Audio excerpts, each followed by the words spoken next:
going on? Welcome. It's No Chill Promos. How y'all doing? Hope having a blessed Sunday watching this before I get started on this long-ass review for AEW's All In. Just gotta do a quick shout out to all subscribers to the channel and to the followers of Rumble at 434 here on YouTube, 128 Rumble. So thank you. Seems like my channel is dead as fuck. I don't know if I'm shadow banned or what. This shit don't make any sense. I just upload and keep going, man. At this point, I don't know. This shit don't make any fucking sense to me. You know what I mean? Like, at least for Rumble, it's consistent low views. But the key word is consistent. You know what I mean? But thank you to the people who are still here. Alright? Slowly but surely, the gains don't stop. But enough of that. Let's get into it. Now, this show was 8 fucking hours. My goodness. I'm not going to go through everything that happened on the cruise shows. I will be here longer than I need to be. On the panel, it was Double J, Jeff Jarrett, Renee Paquette, RJ City, and Mr. New Group, New Shoes, New Fuel, Same Attitude. Well, Mr. Paul White. No more BS, right? We'll get the first match. And that's Shane Taylor Promotions, and I don't know if the infantry is in the Shane Taylor Promotions or they're just teaming up for this match where they're going up against the reigning, defending, undisputed ROH Tag Team Champions. I know they have like 2 sets of tag titles, but they are the Sons of Texas. Yeah, Jimmy Guevara. And the best roads, in my opinion, the natural Dustin Rhodes. And as soon as I seen Kevin on Eric, God bless his soul, come out there, huge pop from the crowd because they're in Texas. I'm like, yeah, it's GG's for old STP. The Sons are out there teaming up with the Sons of Texas. Yeah, Ross and Marshall. So yeah, it's over, man. Fast forward to the finish. 8-man tag team match. We have the Don Callis family on one side. You got Rocky Romero. You got Lance Archer, aka Lance Hoyt. The Blade, Trent Beretta, and Edge Cerro S.S. Simon. Why I guess he's the newest member. I guess at some point he joined the DCF. Right, but they're going up against the conglomeration, Mr. Big Boom, AJ. I got Big Justice there and the Rizzler. The whole crew's out there, and don't forget AJ is still undefeated here in AEW. Now, spot of the match was Rocky. He goes outside, talks shit to Big Justice and Rizzler's like, they call you the Rizzler? Like, nah, he got that Rocky Riz, kid. Alright, Big Justice trying to stick up for his brother. Alright, and Rocky was like, the fuck you gonna do, big man? Right, and then we see Blade, Trent Beretta. I'm laughing because Rocky instigated the whole shit, and then got Edge Cerro fucking laughing at the camera.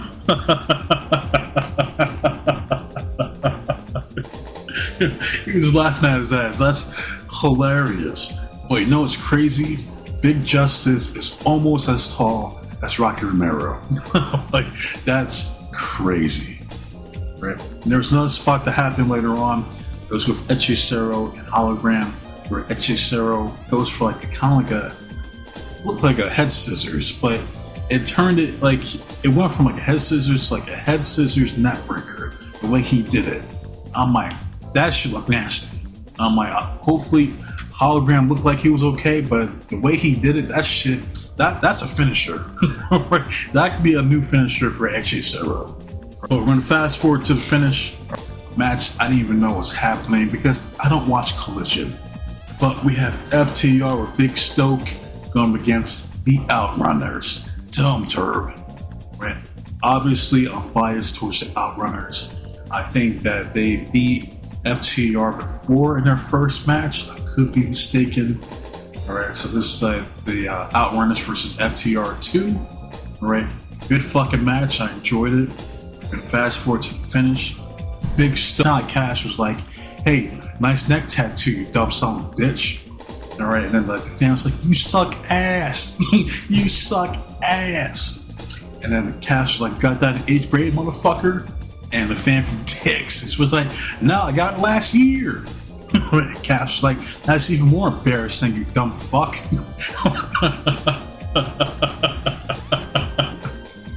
See, this is the type of shit that's unintentionally funny. All right, I want to see more of this because this was hilarious.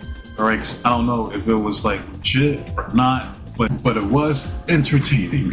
All right, that's it for the pre-show, and now we move on to the 6-hour main card. This has to be AEW's longest show ever. This has to be.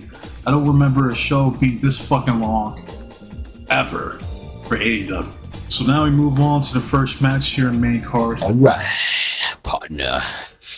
Keep on rolling, baby. You know what time it is. I'm not breaking down all these matches because I'll be here all night, and I ain't got time for that. All right. First match is for the AEW Trios titles. We have the Death Riders. You got Gabe Kidd looking like John Moxley's little brother. You got Jobber Yuta and Claudio Castagnoli, who's arguably the best member here. They're going up against the reigning, defending, undisputed AEW Trios champions, the Ops. You got Katsuya Shibata, you got Powerhouse Hobbs, and Samoa Joe. Good opening match. Hobbs was the MVP in this match, and I was watching them. I'm just thinking to myself, when is that singles push coming? No, there's no reason why Powerhouse Hobbs can't be AEW World Heavyweight Champion.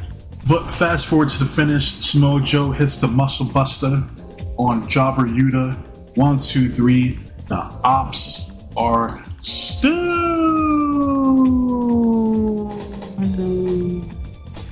AEW Trio champions. Afterwards, we see the Death Riders. They're salty as fuck, so they attack both Samoa Joe and Katsuya Shibata. They have the Pile Driver and the Neutralizer. Right, and then we see Claudio takes out Samoa Joe, that curb stomp on top of the steel chair.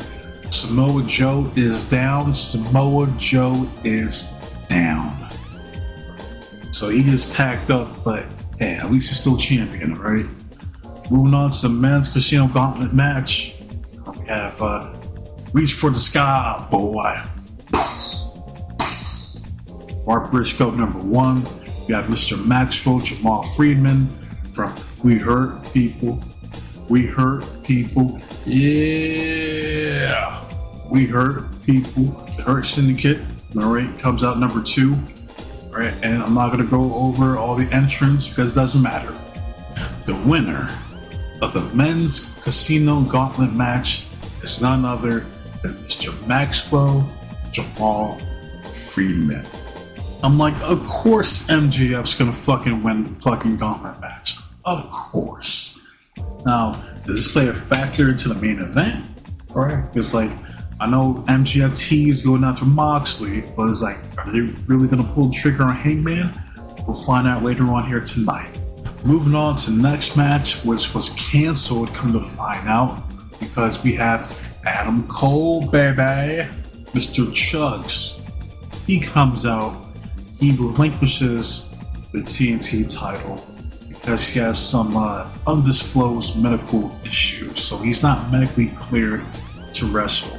I know he was getting emotional, fans were getting emotional, and you can't help but feel bad for Chugs.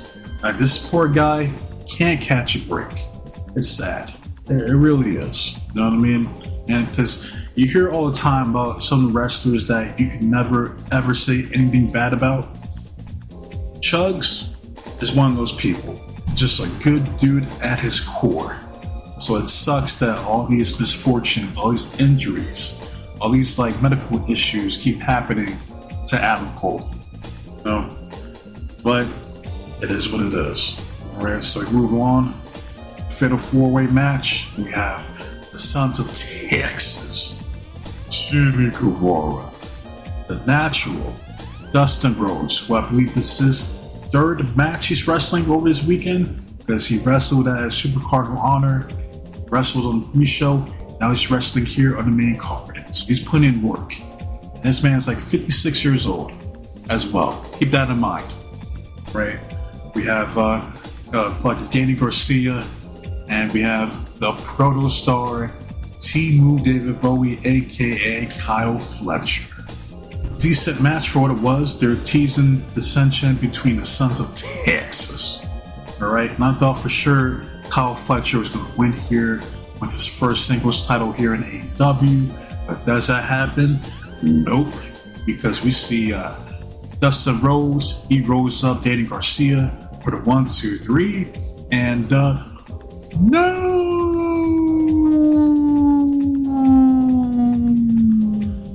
TNT champion, the natural Dustin Rhodes, who wins his first singles title in God knows how long. I mean, it's been a long ass fucking time. Right? So I'm happy for Dustin Rhodes. I really am. Because, like I said this before earlier, I said it on different videos, but Dustin Rhodes is the only Rhodes I actually like.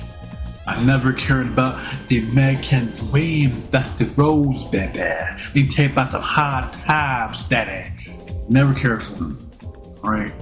God rest his soul. And you already know, my number one op in pro wrestling is none other than the American Nightmare himself, Cody Benchos. Right? But Dustin, I've always liked Dustin Rhodes. Always thought he was underrated, so I'm happy he got his moment here at All In, where his nephews were out there. It's a feel-good moment, for sure. But I do feel bad for Kyle Fletcher. I'm not gonna hold you. I'm like, man, this dude can't build up any fucking momentum, man. It's like, ah, damn. Trying to push this dude like he's like the future of AEW, yet he fails time and time again. Right? But we move on to the next match, tag team match. We have Mr. Assassin's Breath himself, Will Ospreay, coming out with Team Ninja. What happens next, in my opinion, was the best entrance on this entire show. You see JoJo, that's right, the JoJo. Rest in peace, Bray Wyatt, that JoJo. And I remember seeing this poll online.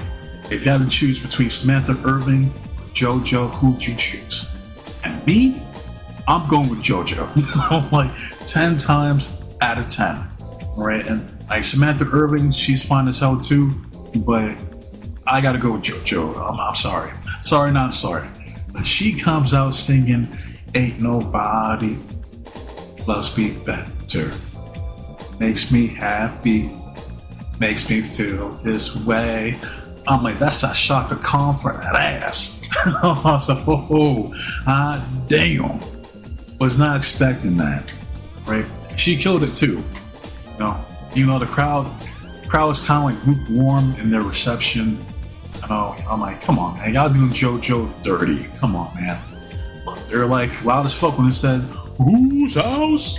Swerve comes out looking super zesty. Got that eyeshadow in full effect. They're going up against the EVPs, the founding fathers, the Young Cucks, Matthew and Nicholas. And I'm like, I was watching their entrance, I'm like, so the Young Cucks can get their own ship, but the Pirate Princess, Kairi Sane, cannot. Got it. And let me tell you, so I'm being 110% honest when I say this. I fucking hated this match. This was easily the worst match on the card, including the pre-show. Why is that? Because it was a no-selling slot fest. Especially this sequence right here. No selling PK kicks, no selling Canadian destroyers to hit a fucking hidden blade in the house call kick. I'm like, this is absolute garbage. This is what's wrong with AEW and their fucking modern wrestling. The lack of psychology and it's just these sequences, these fucking spot, no selling fuck all. I can't stand it. Like, I mean it. I can't fucking stand it. Right? The crowd, they lose their shit because they're conditioned, they're programmed to like it, accept it. Not me. Not me. Absolutely not. Get the fuck out of here. Fast forward to the finish. They hit their house plate or hidden call on, I believe it was Nicholas or Matthew, one of the fucking young cucks, who cares? 1, 2, 3. Ospreay, Strickland are now the new EVPs, I guess? Or it's just the fact that young cucks are no longer EVPs themselves. Who cares? But Ospreay and Swerve go over. Congratulations. Fuck this match. Fuck this match, man. But we move on to the next match, and that's for the women's Casino Gauntlet match. Arguably one of the best matches of tonight. I think it was better than the men's, in my opinion. We have Chris Stacklander, number 1 spot. Megasis, Amazonian goddess herself, Megan Bain, number 2. Two powerhouses. Two of my favorites here in AEW. Going at it, right? Fast forward later on, towards the end of the match, we have a debut here in AEW. Suri from Stardom, the white belt champion, coming through. Got a good reception here, did her thing. After her, we see Alex Windsor, who made a name for herself out there in Rev Pro. And I'm thinking to myself, oh, maybe Camille will return. This will be the perfect opportunity to bring back Camille. Nope. I'm like, poor Camille, man. What the fuck did she do? Because she's still stuck in AEW Purgatory. That's where she's at right now. Fast forward to the finish. There's a nice exchange between Mina Shirakawa and Thunder Rosa. You see, out of nowhere, well, Mina was about to lock in the figure 4 leg lock, but out of nowhere, we see Athena. Fallen Goddess hit that eclipse. So Mina, like, that crowd went fucking crazy. They're like, oh shit. Because that was a crazy ass finish. I'm not gonna hold you. 1, 2, 3. Athena guarantees herself a title shot at the AEW Women's Championship.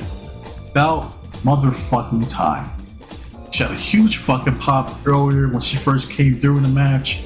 So I'm glad, finally, the forever ROH champion is getting her flowers. Like, about fucking time. Like, about motherfucking time. So I'm happy for Athena. Now the question is, does she go all the way? Do you have her be a simultaneous ROH Women's Champion and AEW Women's World Champion? I wouldn't mind it. I wouldn't mind it one bit. You know what I mean? She's been champion for what, 3 years now? So hey, fuck it. Or you do title versus title. You know what I mean? But we move on to the next match. We got a 3-way tag team match for the AEW tag team titles. We have FTR on commentary. First team out is the reigning, defending, undisputed AEW tag team champions with special entrance. We have Smoke Dizza. We have Westside Gunn. The only one that was really on beat was Westside himself. You know, singing, "We hurt people, we hurt people, yeah, we hurt people." Dizza was offbeat, even though by a smidge. I don't know what the fuck MVP was saying. I know he was spitting his verses, but I'm like, yo, I don't know what the fuck you're saying, MVP. Straight up, you know. Next, we have Jet Speed, and then they're going up against the Patriarchy, right? Good tag team match. There was interference from the FTR. They were trying to help out the Patriarchy. All right, but it backfires. We see Bobby Lashley spear the fuck at a Christian Cage for the 1, 2, 3. And still AEW Tag Team Champions. We hurt people. We hurt people. Yeah. We hurt people. The Hurt Syndicate. Afterwards, alright, see like the Patriarchy and FTR, you know, they're talking amongst each other. Patriarchy was about to leave, mainly Christian Cage. We then see Call me Nick Wayne. He's about to go insane, taking liberties, hits the unprettier Christian Cage. And Christian sold the fuck out of his own finisher. This man was convulsing. You thought this man was having a seizure. Alright. So now Nick Wayne is the new patriarch in the patriarchy. And of course, Mama Wayne looking fine as fuck as always. Alright. FTR, they're like, whoa there, kiddo. I mean, hey, that ain't got shit to do with us, alright? We don't want any smoke with you or Kip Sabian with Seth Rollins' blouse on, alright? We're good. But we'll help you take out the trash that is Christian Cage. And right before Nick Wayne finishes off Christian Cage, we hear, "You think you know me?" See, turn of Cope. Mr. Copeland, who doesn't run immediately to help his friend. He has to go taunt from the crowd, which I thought was hilarious. Then he goes to save his boy, spirits the fuck out of Kip Sabian, or tells Christian Cage to go find yourself. So we will be seeing some flash photography here in AEW. But we move on to the match of the night, easily without question. Right, we got the challenger, CEO, Mercedes Broke, coming out with this big ass robe, back of a lowrider, all for victims.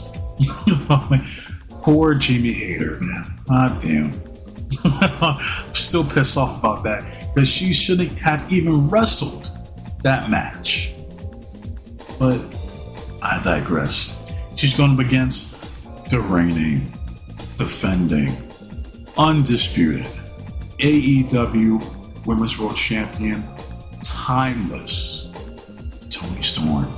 Now, you got some people going as far as to say that this was the best women's match here in 2025. I can't go that far, but it is up there for sure, right? We got Luther. He died at one point because he is a Kenny here in AEW. He always dies at some point in these matches. Luther was down. Luther was down. Now, there was one spot that had me like, what the fuck was that?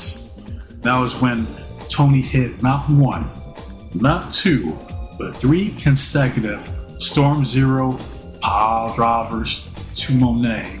She kicks out at two. I'm like, how? How, Sway? Like, what the fuck was that? That's not enough to put her down, but what is Toni giving her a succubus kiss that hits that avalanche Storm Zero pile driver onto Monet for the 1, 2, 3, and still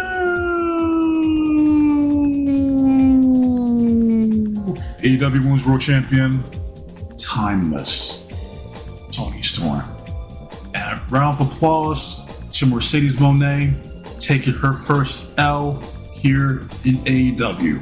She did business, so I give her props. Right, I will put over Mercedes Moné here on this show. Both those ladies went out there and put on an outstanding performance. So big ups to both women. All right, we move on to the next match. That's the unification match of the Continental Classic belt and the International belt. Right. First coming out is the reigning, defending, undisputed Continental Classic champion, the Rainmaker, Kazuchika Okada, versus the reigning, defending, undisputed AEW International Champion, coming out with special entrance, that Golden Ring entrance. That's how you know Kenny means business. Kenny, by God, Omega. I'm not going to hold you. I did not get into this match because I'm like, again, if I wanted to see Omega versus Okada, then I'll just tune into New Japan. Go back and watch their matches when they were in their primes. You know what I mean? But fast forward to the finish, Okada hits kind of like a spinning power slam into the Rainmaker. 1, 2, 3, and no!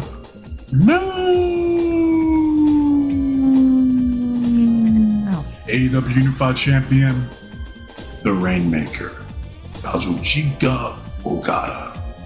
So good for Okada, even though I thought Omega for sure was gonna win. So I'm like, you're telling me y'all had Omega cough up fucking raspberry preserves on TV just for him to lose?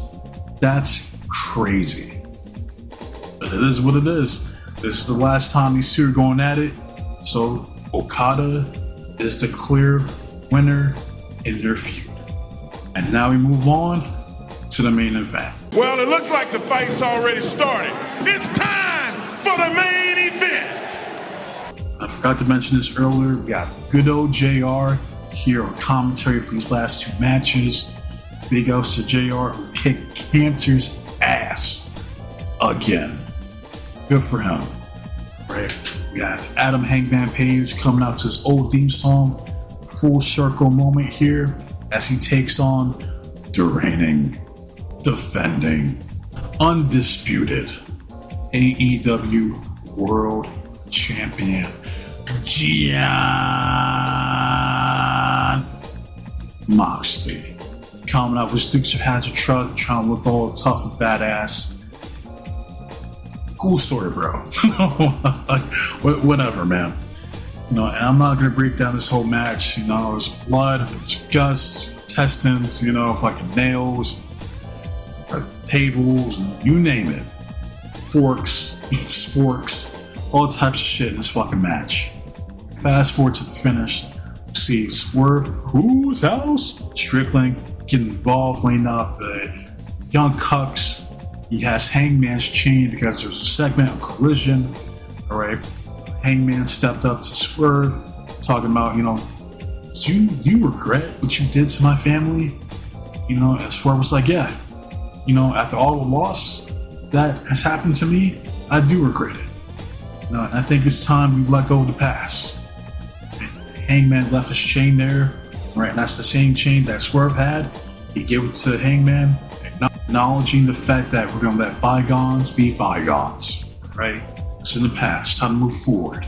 So Hangman grabs that chain, hits the buckshot lariat to Moxley, falls on top of the bed of nails. He then uses that chain to hang this motherfucker, chokes him the fuck out to where Moxley has no choice but to tap out. And, no!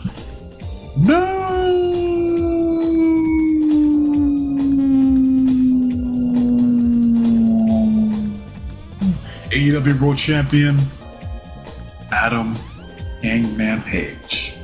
The redemption of Adam Hangman Page is complete. It took the help of Strickland.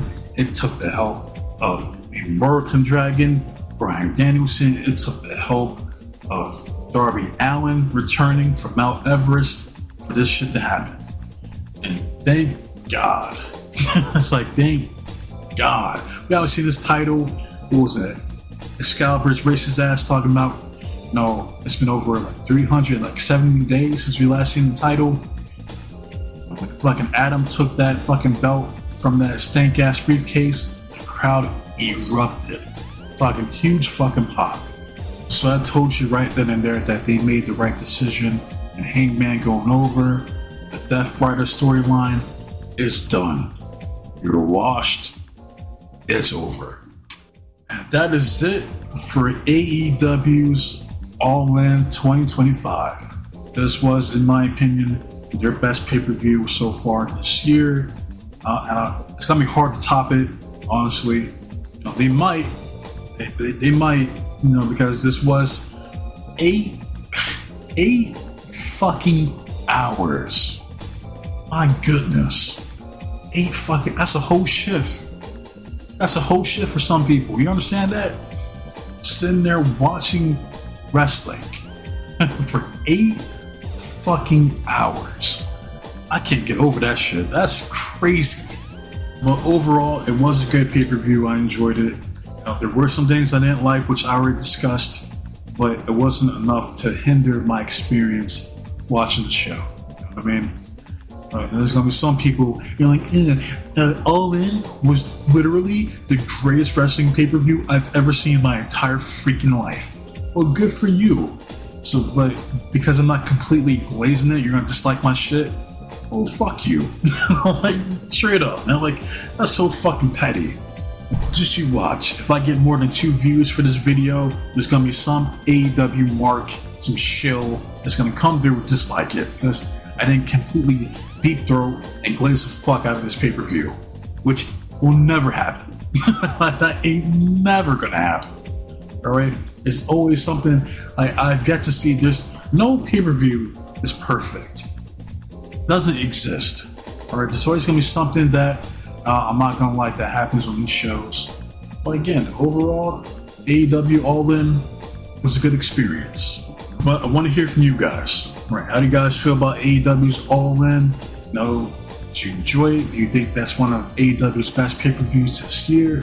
One of their best pay-per-views in the company's history? Let me know. Alright? Or do you think that 8 hours is absolutely fucking ridiculous and that they never ever need to go this long ever again? And I do mean ever. For real. But y'all let me know in the comment section. So those go out the way and like, comment, support the channel. Thank you so very much. Those go out the way and dislike, which I already know someone's going to dislike this video. I can feel it. Right? I see it coming. And I'll be highly, highly surprised if it doesn't happen. But more power to you. For us, what's next? The timeline. We've got Saturday night's commercial, then Evolution 2.0, then the Great American Bash review. Then I want to do some videos on the service of street profits at the hands of Triple H. And a video on Charlotte Flair, this recent article that came out about her. Woo! So that's my plan, right, for this week. So stay tuned. There's a lot of wrestling content coming through. Right, I'll get to it when I get to it. But for now, wasting off your guys' time. So that said, be safe, be blessed, take care of yourself, protect you, yours, your loved ones. Stay warm, stay dry, stay frosty. Most importantly, trust in God. God be with you. I'm out of here. And until next time, adios.